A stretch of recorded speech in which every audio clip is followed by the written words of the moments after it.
I've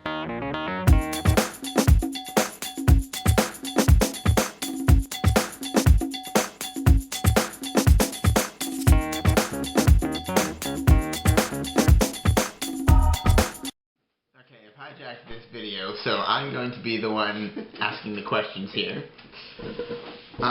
So, with all we've talked about people needing to be corrected and the anxiety that goes along with all that, I thought I'd talk a little bit today about, what it feels like to be on the other end, and to ask Mom a little about how it feels to be, to have to be the one to do the correcting, the parent.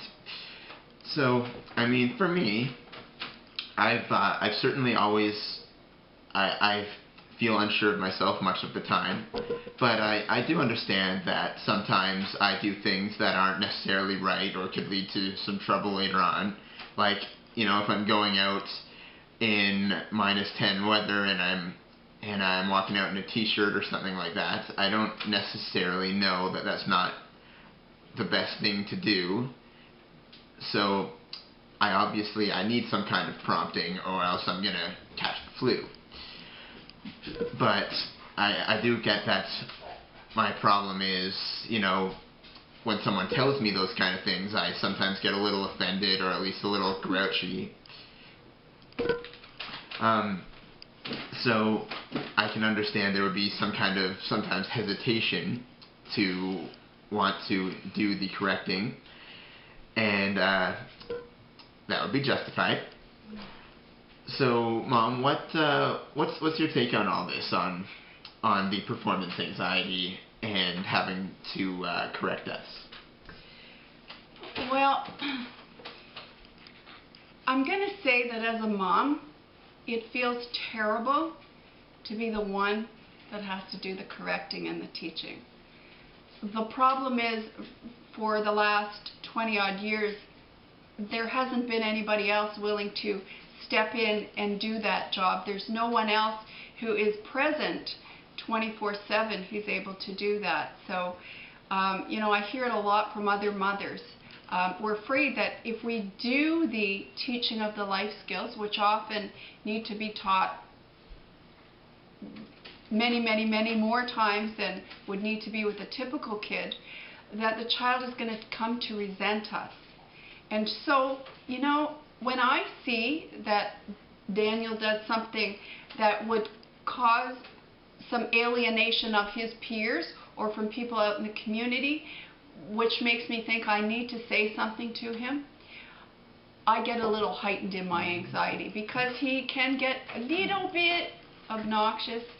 Little bit obnoxious, So, may I use an example, Daniel? No. Okay. Please? Okay. Okay. So, 2 years ago, March, we had a real heat wave in our neck of the woods here in Ontario. It was in the high 70s, and late that evening, when I was returning home from my job as an autism consultant, I picked Daniel up from his university library, and Daniel was wearing a mohair sweater with no shirt underneath, and a car coat length lined heavy leather jacket. Hey, it's dead sexy, alright? Okay.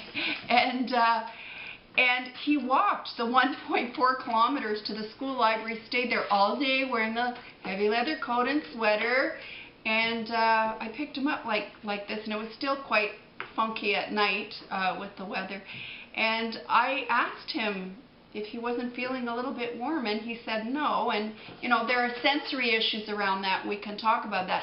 The problem is, when it's hot and everyone's wearing shorts and t-shirts and you dress like that, I have to tell Daniel, in the nicest way possible, people will step away from the crazy man. Because if you are dressed like someone who has no awareness of the environment, no awareness of the weather, or how people are reacting to you dressed like that, that didn't make too much sense, but you understand what I'm saying. When everybody else is wearing shorts and a t-shirt, you don't want to be dressed like it's -10 outside. And so when I approach him with things like that, and I have to, for his social success, he becomes very defensive. And so that's from me, and I do know, I feel like I've learned many ways to approach things, but still the guard is up. And, you know, Daniel's response to that is, it didn't bother me, so I don't know why it bothers you. And I'm not sure why you would say that. Well, I mean, I have, as I've grown and started to understand some of these things, I have started to appreciate why sometimes I need to be shown a more correct way to do certain things. Especially as I've, you know, started to become more social and more interested in girls and things like that. I certainly don't always know what I'm supposed to do, but I've become more comfortable accepting people's suggestions. And I feel like I've started to understand a little bit of Mom's conflict around this topic. But I say this to Daniel, so if your child wants to go out the door and you don't like their outfit, we have to choose our battles. But if it's inappropriate for the weather, or someone will make fun of him for it, maybe then we have to talk. But Daniel, it does feel really terrible to do that, because my relationship with you is one of the most precious things in my life. Seriously. An awesome man. And, you know, I wish that I could deputize someone else to teach those things that help to encourage social success, because we do know that our social and emotional intelligence is a greater indicator of success in life than academic intelligence, of which Daniel has plenty. Now, having said all this stuff, there is one thing. When we can learn to do all these things that don't necessarily come naturally to us, and obviously some of them are very important to learn. But I do think that, well, having to juggle all these different things that we don't understand, it can wear on us to a certain degree. So I think there is also a certain point where people need to be a little more understanding of the fact that, you know, I do have Asperger's. I am a little bit different. So like when I'm at home, I feel like my family is a little less what's the word? Judgmental? A little bit less judgmental about what I do when I'm in my home. I like to say that I let it all hang out when I'm just chilling. So I do think it's important to have sort of a safe place where you can just sort of be you. And, you know, home is supposed to be where you can let off some steam, where you don't need to worry what everyone else thinks of you.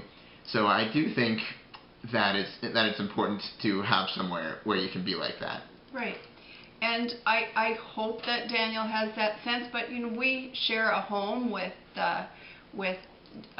my husband and with Daniel's stepbrother, and Daniel also, as an adult, is learning that regardless of whether you're in a home, you're sharing your space, and probably because he's 24 now, he's really risen to that challenge. But you know, we're all very fortunate that he's around a whole bunch of quite calm people who seek to understand. So I really wish that for everybody out there with Asperger's. But moms out there, I really understand your conflict about having to be the person that corrects your child all the time. Not a good feeling.